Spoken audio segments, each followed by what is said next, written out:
Selamat pagi adik-adik yang kami kasihi di dalam nama Tuhan kita Yesus Kristus. Apa kabar? Kami berharap semua dalam keadaan baik-baik dan tetap semangat dalam mengikuti ibadah hari Minggu Persekutuan Teruna, di mana kita membaca dan merenungkan firman Tuhan bersama, dan sekiranya firman Tuhan ini akan menjadi pelita bagi kaki kita dan terang bagi jalan kita. Baik adik-adik, kita akan mempersiapkan bacaan kita di pagi hari ini yang terambil dari kitab Amsal pasal 3 ayat 13 sampai dengan 20. Amsal pasal 3 ayat 13 sampai dengan 20. Setelah adik-adik mendapatkannya, kita biarkan Alkitab kita terbuka dan kita akan berdoa memohon pimpinan Roh Kudus. Mari kita berdoa.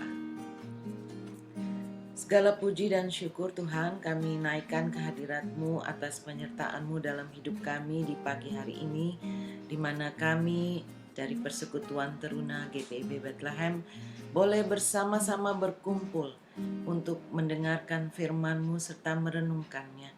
Tuhan, pimpinlah kami agar kami boleh mengerti kebenaran firman-Mu dan kami dimampukan untuk dapat melakukannya dalam hidup kami hari lepas hari. Tuhan, diamkan suara-suara yang ada dalam hati dan pikiran kami, biarlah suara-Mu saja yang boleh kami dengar. Pimpin hamba-Mu yang akan menyampaikan firman-Mu, biarlah apa yang keluar dari mulut hamba-Mu ini adalah perkataan-Mu semata. Terima kasih Tuhan Yesus, berfirmanlah karena kami siap untuk membaca dan merenungkannya. Di dalam nama Tuhan kami Yesus Kristus, kami berdoa dan mengucap syukur. Amin. Baik adik-adik, kita akan membaca bersama-sama. Bacaan kita pagi hari ini terambil dari kitab Amsal pasal 3 ayat 13 sampai dengan 20. Berbahagialah orang yang mendapat hikmat, orang yang memperoleh kepandaian, karena keuntungannya melebihi keuntungan perak dan hasilnya melebihi emas. Ia lebih berharga daripada permata. Apapun yang kau inginkan tidak dapat menyamainya. Umur panjang ada di tangan kanannya, di tangan kirinya kekayaan dan kehormatan. Jalannya adalah jalan penuh bahagia, segala jalannya sejahtera semata-mata. Ia menjadi pohon kehidupan bagi orang yang memegangnya. Siapa yang berpegang padanya akan disebut berbahagia. Dengan hikmat, Tuhan telah meletakkan dasar bumi. Dengan pengertian ditetapkannya langit. Dengan pengetahuannya, air samudra raya berpencaran dan awan menitikkan embun. Demikian jauh pemberitaan firman Tuhan. Berbahagialah mereka yang mendengar serta melakukannya dalam kehidupan sehari-hari. Haleluya. Adik-adik dan kakak-kakak layan yang kami kasihi di dalam nama Tuhan kita Yesus Kristus. Bacaan kita pagi ini yang terambil dari kitab Amsal yang merupakan kumpulan ajaran-ajaran dan nasihat-nasihat tentang cara hidup yang baik. Ajaran-ajaran ini diungkapkan dalam bentuk petua, peribahasa, dan pepatah. Kebanyakan di antaranya menyangkut persoalan yang timbul dalam kehidupan sehari-hari. Amsal pasal 3 diberi judul oleh Lembaga Alkitab Indonesia adalah berkat dari hikmat. Berhikmat, sering kita dengar kata ini diucapkan oleh orang. Berhikmat diambil dari kata dasar hikmat, di mana dalam Kamus Besar Bahasa Indonesia berarti kebijakan atau kearifan. Berhikmat bukan merupakan dari pendidikan atau pengalaman. Hikmat itu datang dari Tuhan. Hikmat berbeda dengan kepintaran atau memiliki pengetahuan dan ilmu yang banyak. Kepintaran atau memiliki pengetahuan dapat diperoleh dengan belajar atau dapat diberikan manusia kepada kita. Misalnya, kita belajar menjadi pintar. Belum tentu semua orang pintar memiliki hikmat. Hikmat hanya diberikan oleh Tuhan kepada kita. Jadi hikmat adalah anugerah Tuhan kepada kita. Lalu bagaimana kita bisa memperoleh hikmat dari Allah? Yang pertama adalah takut akan Tuhan dan tidak menolak didikan Tuhan. Kita harus mau diajar dan menerima didikan Tuhan. Salomo ketika diangkat menjadi raja bangsa Israel hanya memohon hikmat dari Tuhan agar ia mampu memimpin bangsa Israel yang besar itu. Kunci mengerti hidup berhikmat menurut Salomo ialah orang harus pertama-tama mempunyai rasa hormat dan takut akan Tuhan. Bagi Salomo, orang yang berhikmat memperoleh kebahagiaan hidupnya melebihi harta dunia. Mengapa? Karena orang yang berhikmat akan selalu dipimpin hidupnya oleh Tuhan. Orang yang berhikmat selalu mengerti rencana Tuhan, sekalipun hidup yang kita jalani penuh tantangan dan pergumulan. Orang yang berhikmat selalu berbuat baik karena dia setia, hidup dalam firman Tuhan. Maka orang berhikmat tidak selalu atau tidak silau terhadap godaan dunia ini. Keuntungan apa saja yang kita peroleh bila kita memiliki hikmat? Yang pertama, kita akan memperoleh pengertian yang benar tentang takut akan Tuhan. Kita bisa lebih mengenal Allah. Kita menjadi orang yang jujur, tidak bercela, adil, dan setia. Kita mendapat perlindungan dan pemeliharaan Tuhan. Hikmat mendatangkan kebijaksanaan dan pengetahuan. Kita bisa membedakan mana yang baik dan mana yang jahat. Hikmat menguatkan kita agar tidak gampang terjebak oleh nafsu duniawi. Adik-adik yang dikasihi Tuhan Yesus Kristus, seperti halnya tema kita pagi ini, yaitu pentingnya hikmat bagi masa depan. Kita sudah mempelajari bagaimana kita bisa memperoleh hikmat dari Tuhan. Lalu apa pentingnya hikmat itu bagi masa depan adik-adik? Adik-adik sekalian ini hidup di era digital.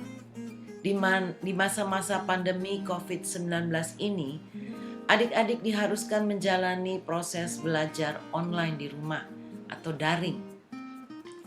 Di tengah situasi seperti ini, handphone, laptop, dan jaringan internet menjadi hal yang teramat penting untuk menunjang belajar secara online. Persoalannya sekarang, bagaimana gadget dan jaringan internet itu dimanfaatkan dengan maksimal oleh adik-adik. Bagi para pelajar, sebagian berpikir yang penting tugas selesai, lalu selebihnya main game online. Sebagian lainnya berpikir, meskipun tugas sudah selesai, saya akan mempelajari hal baru untuk menambah ilmu pengetahuan dan keterampilan. Inilah contoh cara pikir yang bijak dan baik. Jadi adik-adik, kebanyakan dari adik-adik mungkin yang berpikir lebih enak untuk belajar di rumah dengan online, di mana adik-adik tinggal mendengarkan lalu mendapat tugas serta mengerjakannya tanpa bertatap muka.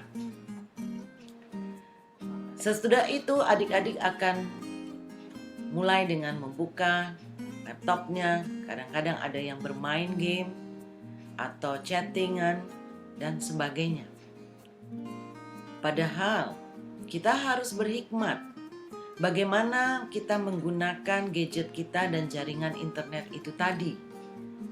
Tadi diberikan contoh, ada sebagian pelajar yang berpikir bahwa meskipun tugas sudah selesai, saya akan menggunakan gadget dan jaringan internet ini untuk mempelajari hal-hal yang baru untuk menambah ilmu pengetahuan dan keterampilan.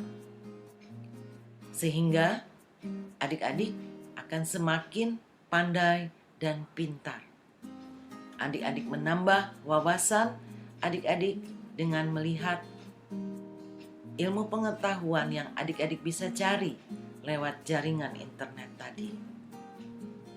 Di era digital ini, tak cukup hanya tahu dan pintar dalam memakai perangkat teknologi dan informasi.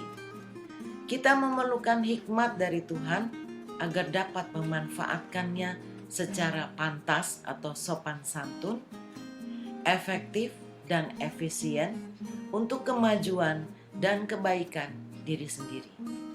Jadi kalau adik-adik berhikmat, adik-adik memohon hikmat dari Tuhan, adik-adik akan menggunakan sarana, fasilitas yang adik-adik dapatkan saat ini untuk menambah ilmu pengetahuan, sehingga adik-adik menjadi pandai. Dan di masa depan adik-adik akan menjadi pemuda yang mempunyai wawasan yang luas dan wawasan yang tajam. Itulah pentingnya hikmat bagi masa depan adik-adik. Sehingga dengan ilmu pengetahuan yang kita miliki, kita juga bisa menjadi berkat bagi banyak orang. Tuhan siap bahkan rindu untuk menganugerahkan hikmat kepada anak-anaknya. Dia sangat rindu melengkapi anak-anaknya dengan bekal yang cukup untuk melewati hari-hari yang sulit ini, sehingga semua anak-anaknya akan mampu mencapai garis akhir dengan baik dan menjadi pemenang. Karena itu, kejarlah hikmat dan terimalah semua berkat dan janji Tuhan.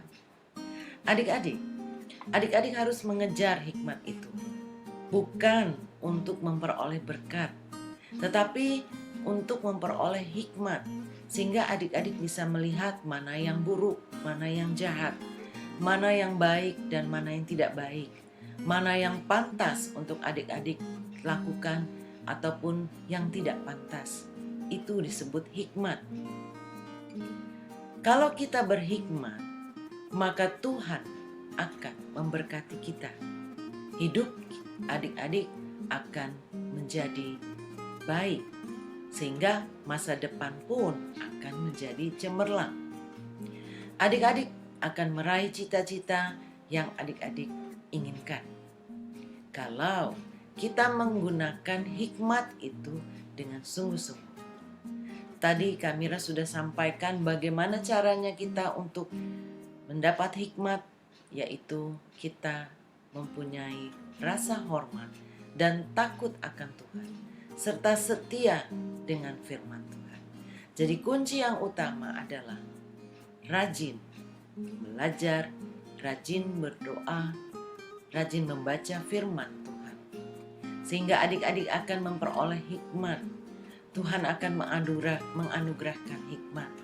Seperti halnya Raja Salomo, dia tidak minta kekayaan, dia tidak minta kekuasaan, tetapi dia minta hikmat untuk memimpin bangsa Israel yang begitu besar. Dia ingin menjadi pemimpin yang adil dan bijaksana, sehingga dia memohon hikmat kepada Tuhan.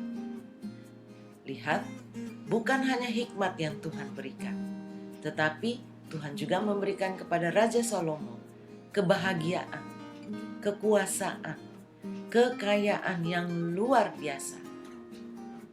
Oleh karena itu adik-adik, kita mencari berkat, kita mencari hikmat bukan untuk memperoleh berkat, tetapi untuk kita bisa hidup seturut dengan kehendak Tuhan.